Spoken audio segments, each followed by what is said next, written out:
miryango ivugira i Londres kuri metero 19, 25, 31 na 41. Ivugira ku mirongo ya FM mu karere k'ibiyaga bigari no kuri interineti kuri bbc.gahuza.com.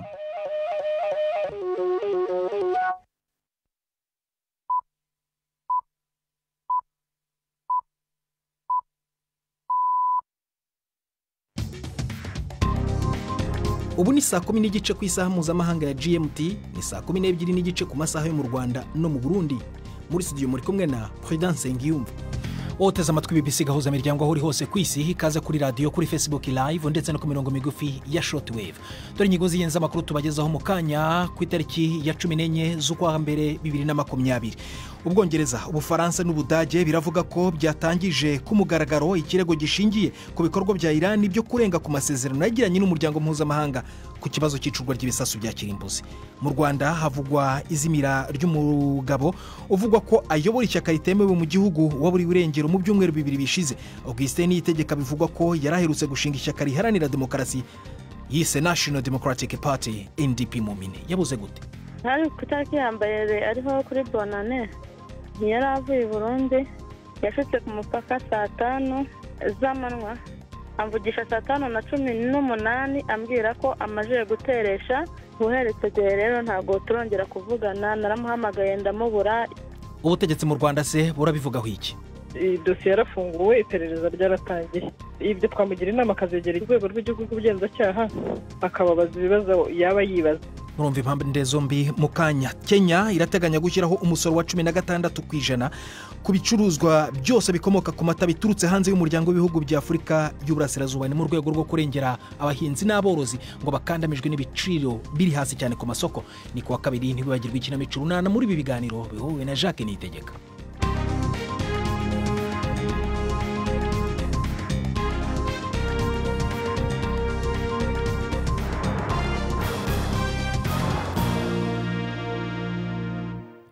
Ikaze ku makuru arambuye, duhera hano mu Bwongereza. Ubwongereza, Ubufaransa ndetse n'Ubudage biravuga ko byatangiye ikirego ku mugaragaro gishingiye ku bikorwa bya Iran byo kurenga ku masezerano yagiranye n'umuryango mpuzamahanga ku kibazo cy'icurwa ry'ibisasu bya kirimbuzi.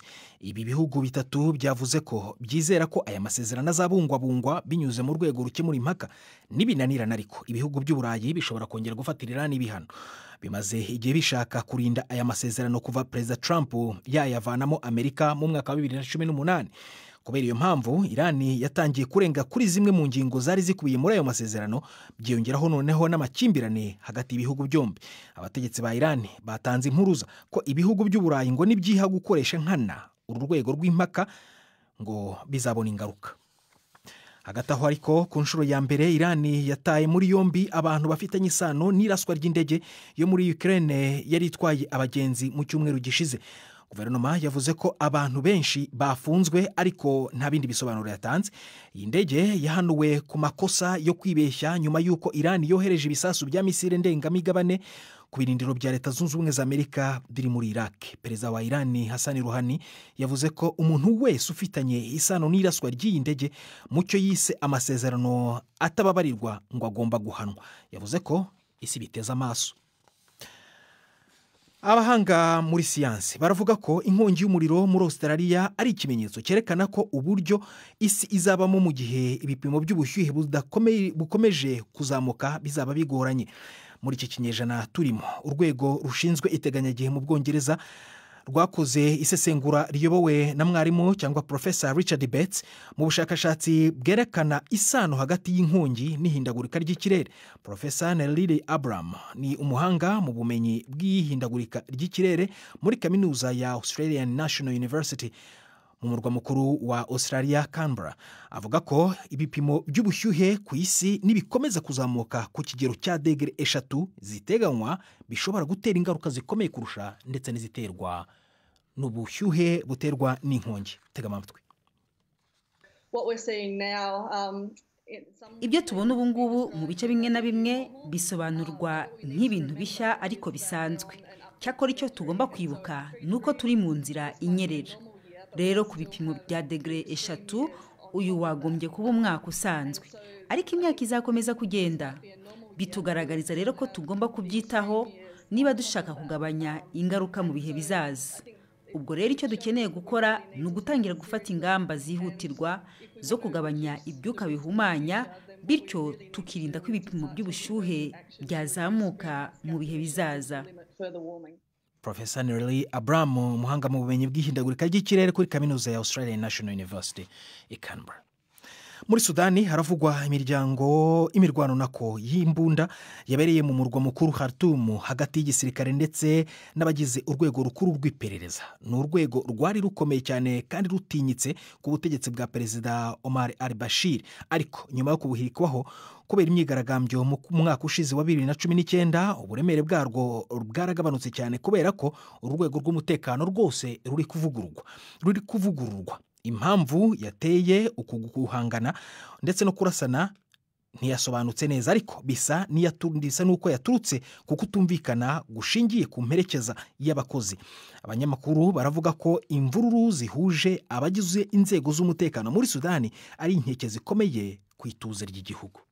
Iyi ni BBC gahuza imiryango arayumva ndetse no kuri Kisoro FM muri Uganda ndetse no kuri BBC gahuza.com. Kuri Facebook ushobora kutwumva unatureba ugiye kuri Facebook ugashakisha BBC gahuza. Saa moya zirabura iminota 26 mu Rwanda no mu Burundi. Mu kanya turagaruka ku makuru yo mu karere nyuma y'akaruhuko gato cyane. Ndi Prudence Ngiyumva.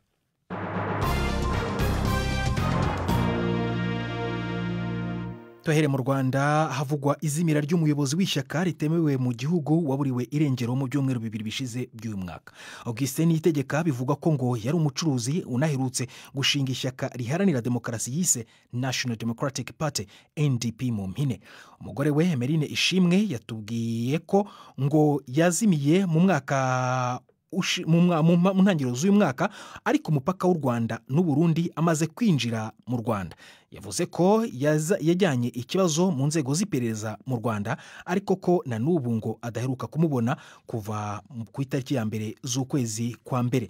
Navuganye nawe ntangira mubaza uko byagenze. Hari ku itariki ya mbere ariho kuri bonane yari avuye i Burundi, yashutse ku mupaka 5:00 z'amanywa, amvugisha 5:18 ambwira ko amaje guteresha. Ubu ngubu arimo aragenda kurigisha umwe guteresha mu Rwanda, yari amaje guteresha i Burundi. Guteresha ubushatse kuvuga yenda guteresha kuri immigration, guteza kashe. Ubwo yambwira ko ari bwongere kumvugisha amaje mbese kwambuka. Guheretse gihe rero ntabwo turongera kuvugana, naramuhamagaye ndamubura, yavuye online 5:34. None se i Burundi yari yagiye gukora iki? Yaragiye mu kazi bisanzwe nkuko n'ubundi yasanzwe akorerayo. Asanzwe akora iki? Ni umutekinisiye akaba n'umucuruzi. Ni ukuvuga ngo yaravuye i Burundi kurangura?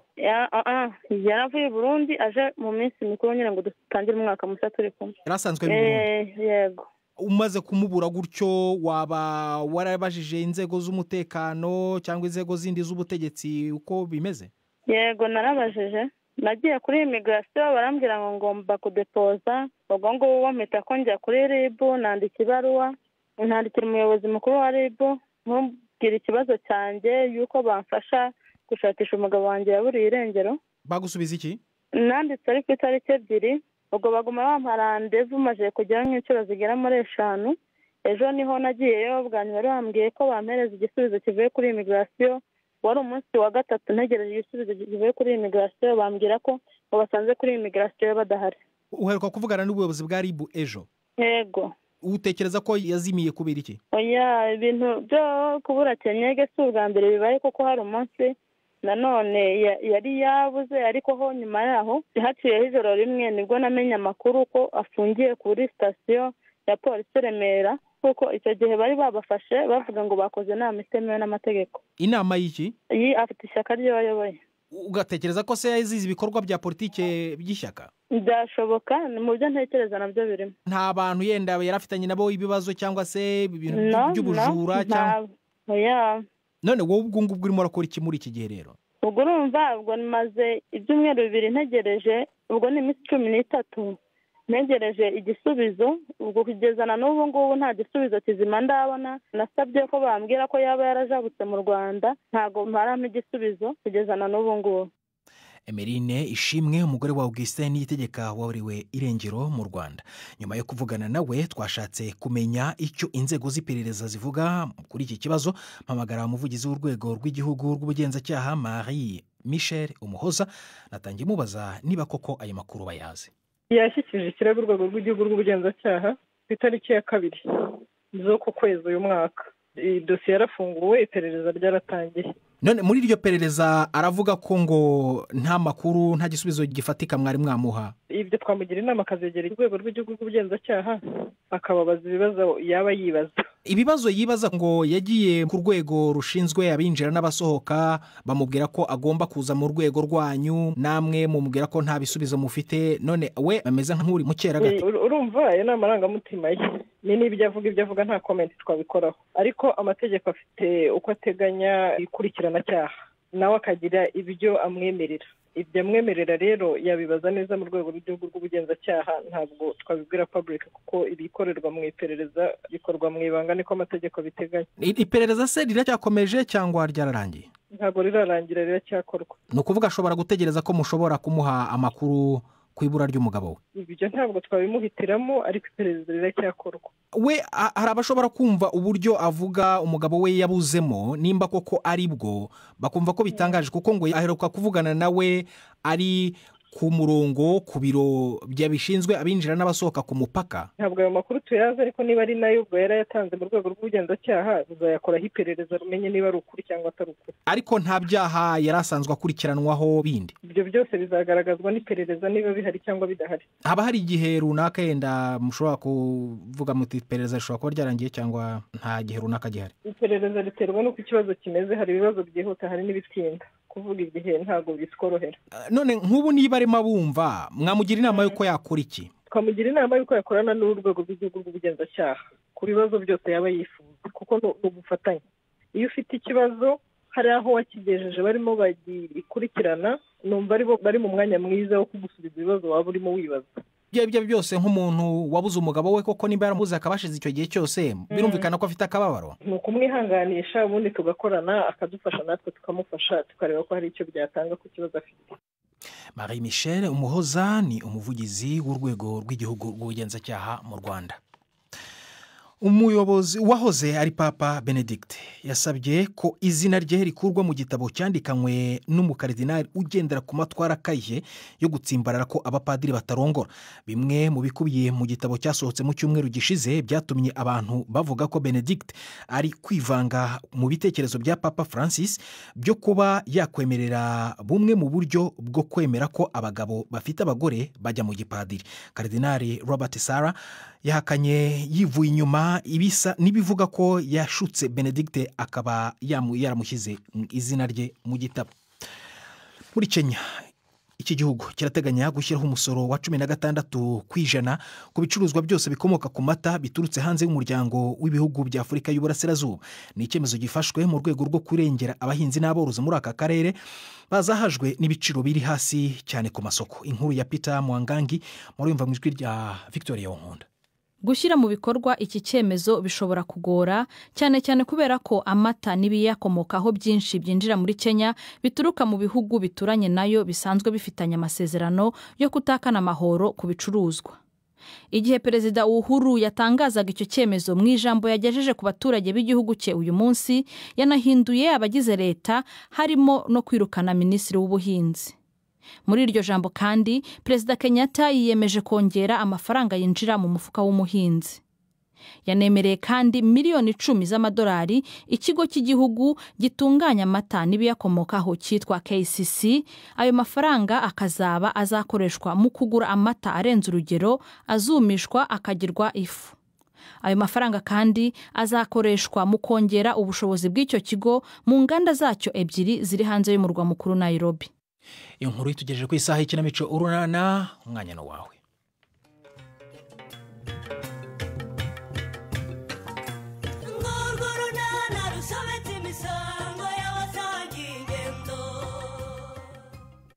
Filipo noneho yanyuzwe na serivisi yahawe. Hagati y'itangira ry'amashuri ntiryoroheye umuryango wa Bushombe. N'urunana.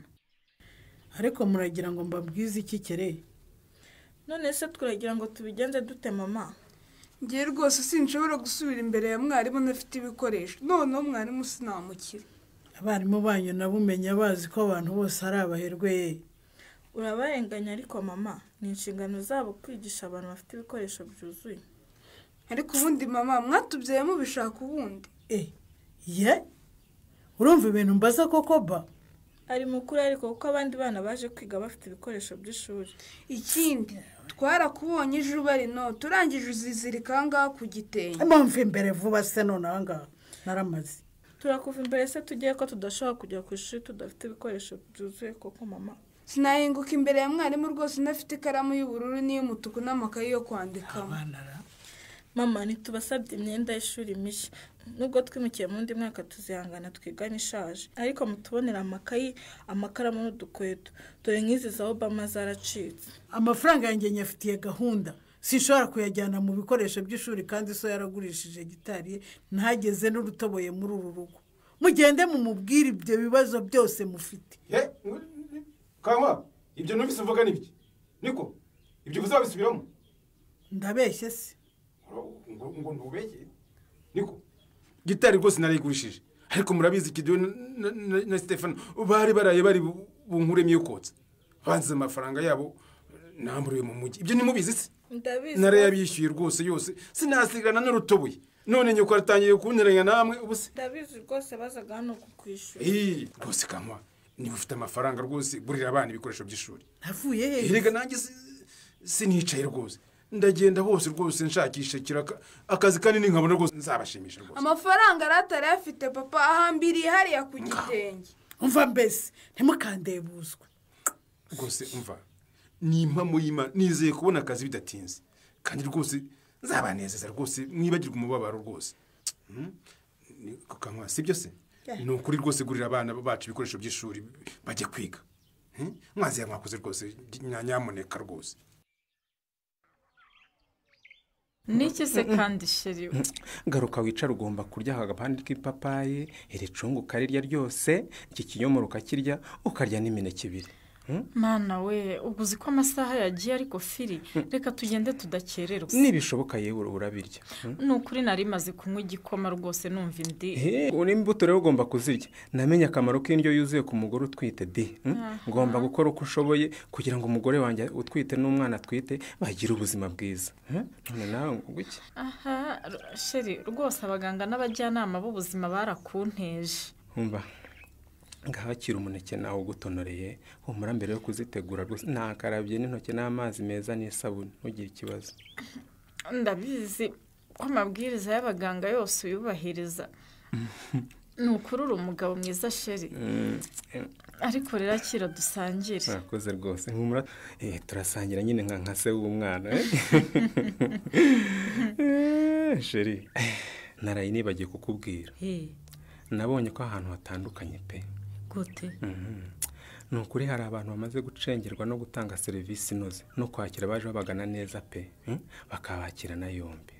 aho wagiye bakwakiriye neza se? neza cyane rwose. ukihagera ushinzwe kwakira ababagana aza gusanga akagusekera akagusuhuza akakubaza ikikugenza kandi ubwo ubibona kuko aba yambaye akantu rwose kanditseho amazina ye ndetse n'ibyo ashinzwe mu kazi. ndakubwiye ngo kwakirana yombi arahaguruka akakwakira neza kandi anagusekera. mu gihe hari aho ugera umuntu akakureba ikijisho ugatangira kwishakaho amakosa udafite. nahavuye nishimye kuko mpabonye akazi sinaba mpombye pe. ubwo rero arakwakira akakugeza ku muntu ushinzwe abakozi kuko ni nawe agomba kumpa ayo makuru. nawe ni frenderi pe akwakirana urugwiro akaguha serivisi uje kumushakaho mu kanya gato bikaba birarangiye. niyo mpamvu noneho utahatinze sheri. ntabwo nari kuhatinda kandi baramenya agaciro ko kwakira abaje babagana no kubaha serivisi nziza nk'abikorera. ariko se firi ndakumva uwo muntu wakira abantu kuri reception yaho ni umugore cyangwa ni umugabo? yewe niba atari umugore ni umukobwa kuko ni igitsina gore. niyo mpamvu bigenda neza. bose ku kigo nderabuzima barakosheje guha kariya kazi umuntu w'igitsina gabo. abagore cyangwa abakobwa nibo bashoboye kariya kazi rwose. aho ntabwo tubyumva kimwe. nyamara nibyo. umva nkubwire rero kwakira neza urakugana ukamuha serivisi nziza imunyuze nk'uko nawe yifuza ko yayihabwa ntibiterwa n'uko umuntu atari igitsina gore cyangwa igitsina gabo. Ni imyifatire y'abantu bamwe na bamwe badaha agaciro akazi bashinzwe ntibanagahe na bagenzi babo. shanda babonye ni mumbonye mwabagabo koko tubonye se twakugeza gute busho? Yegora utubonye twibase cyangwa dusahura? Oya muri abantu b'i rwose ubu siyo munshirisiri ariko ubu yo mumbwira ko hano hari ikiraka nkaza nanjye nkirwariza nkakabona cyangwa bakakanyima ariko ndacecetse ngo mabona akazi mwenyine koko ariko natwe byaradutunguye. Batongora se ubushombe rwose ntuturenganye. Natwe rwose twatangiye uyu munsi. Ariko aho nugira ngo nyine wampamagaye reka da twahuriye dutya bahita baduha akazi kandi nyine banavuga ko nta wundi mufundi bakeneye. Kuki ngo ntawe bakeneye? Nukuri rwose nitwe bafungiyeho. Ariko rero baracyashaka abayede da kuko nyiri iyi nzu rwose akeneye ko buri mufundi agira abayede babiri kugira ngo inzu ye yuzure vuba. Ariko se kiti nk'ubwo mu by'ukuri usetse iki? Njye binyubi. Ariko ariko zigusuzugura Stefan. Mwisakire mwaroje. Engineer muzima uratinyuka mubwira ko hano akazi garara kubuyede koko. Ubwo se yagohereza umucanga, yagohereza itafari, yagohereza ibuye, yajya kuvoma engineer wize. Oya rwose niyo waba ushomereye wakihangana. Nimwivukire. Oya. Ariko se mutambeshye murabizi neza nta wundi mufundi bakeneye? Aho nimba ko byo shaka. Yewe banyanditse ku rutonde rwose rw'abafundi nduwanya. Bahita baca umurongo. Oya nta wundi. Niba wumva rwose wakora ko ubuyedi turakurangira kapita rwose ujye kumureba akwandike. Abyakora maze ugatangira. No oya engineer muzima nkuru ubuyedi koko ibyo bintu murumva ntabwo byajyana. Sinabivuze Stefan ukagira ngo nayanjye ushombe ndamuzi ntiyabukora. Ntabwo byajyana nawe byumva ese busho kukeneye amafaranga ayo muyeda akorera utayatoragura wakwikoreye mugenzi wanjye wakwikoreye nako kubuyedi. Ariko se wa mugani wawe ni inkanga ayo nari gukorera yo ndayakura he kandi rwose wanjye ubukene buranuma akaza mbirebe neza.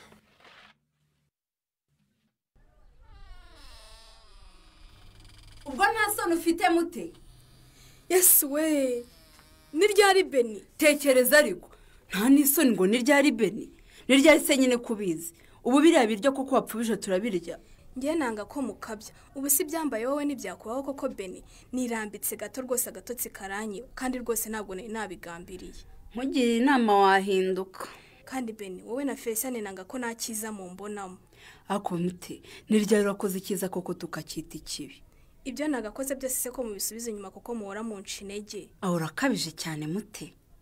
Sinkabije niko bimeze Beni. Reba nk'ejo uko byagenze tukigera ku meza. Musaza wacu yavuze ngo iki? Yavuze ngo ikize?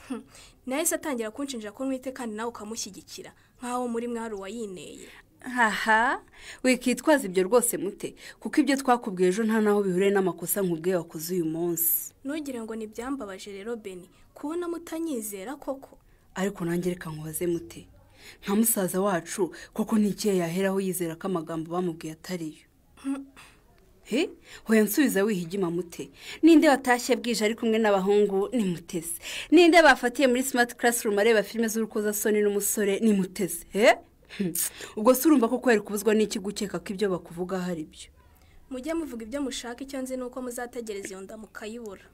Erega natwe icyo tukwifuriza nk'abavandimwe bawe ni uguhindura imyitwarire yawe ukitwara neza mute, aho kugira ngo inyarurembo hose bakwize inkuru ngo uratwite, ahubwo bakwize inkuru y'uko uri umukobwa w'intangarugero mu rungano rwawe. Ariko noneho murashaka ko nzajya mvugana n'abakobwa gusa? Vugana n'abantu bose ariko uhindura imyitwarire yawe mute. Namwe murekeraho kungenzura nawe data cyangwa mama yasigiye akazi ko kumbera umupolisi. Yego ko uvuze ngo iki mute? Noneho ndahugutse twavugana sheri wanjye. Mbega umugabo uzi gukora, umva gucuruza ababiguharire rwose urabishoboye pe. Merci ma femme. Nguhe iki se? Ntacyo firi, urabizi icyayi cya hano kiba kirimo ibirungo kandi sindebaho. Basa kira akabombo k'inkorora ko karasharira. ako ahubwo nagerageza ariko rero uyu munsi sinashoboye gukora akazi neza firi. ko kubera iki ude byakugendekeye bitese? Shaniriwe ntekereza hano uzajya gukora ikizami cy'akazi nuramuka utsinze uko bizagenda. Nizere ko utamfitiye ubwoba ko nzatsindwa bude. Oya. Kuko nditeguye nzatsinda rwose. Kariya kazi ni akanjye. Ibyo wifuza bihabanye n'ibyanjye firi. Kote se mugore mwiza. Ubucuruzi bwacu ko bugenda neza urashaka kubusigira nde? Ntabwo numva neza icyo ushaka kuvuga bude. Firi, kariya kazi nukabona kazagusaba kuva Nyarurembo. Kandi nge rwose ntabwo mbishaka. Nge rero ntabwo ari uko mbyumva bude. Kubona akazi ntibivuze ko tuzahagarika ubucuruzi bwacu. Umva Firi. None se uzabifatanya byombi tutari inaha ngaha. Tuzashaka umuntu ukoramo hano nkuko wowe wari umufite cyagiye. Azakore twembi tujye mu kazi twinjiza amafaranga. Urumva se atari bwo amafaranga azaba yinjira ari menshi aturuka ahantu hatandukanye. Erega Philippe amafaranga ndayakeneye ariko menya ko nawe ngukeneye cyane. Reba nawe ukomeza uko. Kandi uko iminsi yisunika imbaraga zanjye zigenda zibanye. Nkeneye umuntu wo kunyitaho. Erega no kuntetesha sinabyanga. Mukunzi wanjye rwose njye n'umwana wacu ntwite turagukeneye hafi yacu. Erega uravuga utyo nkaho akazi namaze kukabona. Ndakuzi bihagije iri interview nuyijya muzayitsinda Firi. Ni ibintu wize kandi wanakozemo igihe kitari gito. Rwose ronge sinibona muri Nyarurembo njyenyine n'inda y'imvutsi waragiye mu kazi.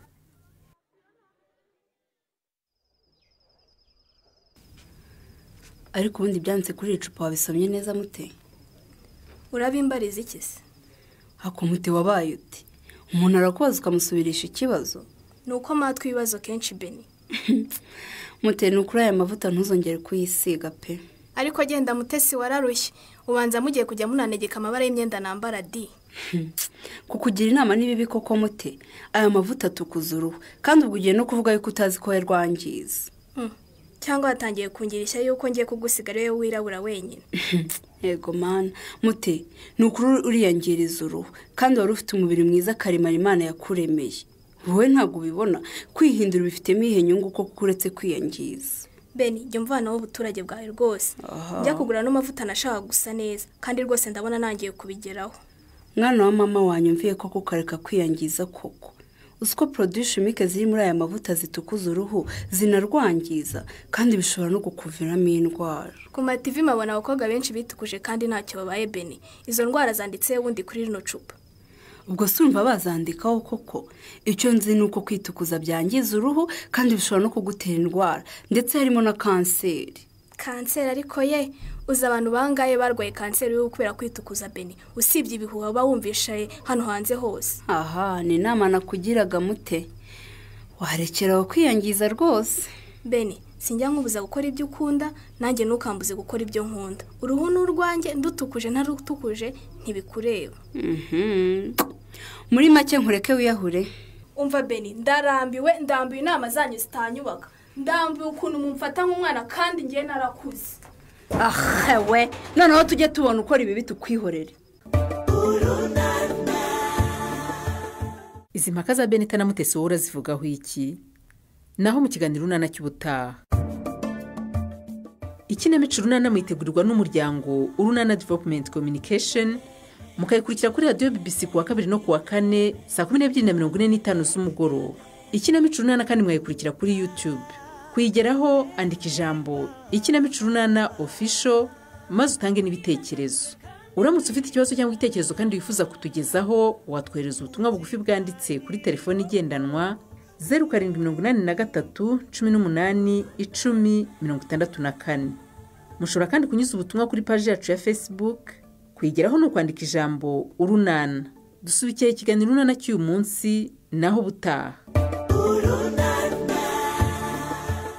Barakoze haba mu ikinamico Urunana ni nabo batugejeje ku musozo w'iganiro byacu byo kuri uyu wa kabiri ariko niba ari bwo ugifungura inyakiramajwi yawe nakubwira ko Ubwongereza, Ubufaransa n'Ubudage bivuga ko byatangije ku mugaragaro ikirego gishingiye ku bikorwa bya Irani byo kurenga ku masezerano yagiranye n'umuryango mpuzamahanga ku kibazo cy'icukurwa cy'icurwa ry'ibisasu bya kirimbuzi. Naho mu Rwanda haravugwa izimira ry'umugabo uvugwa ko ayobora ishyaka ritemewe mu gihugu, ariko ubutegetsi bukavuga ko bwatangiye iperereza. Amakuru yabawe na Jacques Nitegeka. Utayumvise ushobora kujya kuri bbc.gahuza.com cyangwa kuri Facebook ugashakisha BBC Gahuza.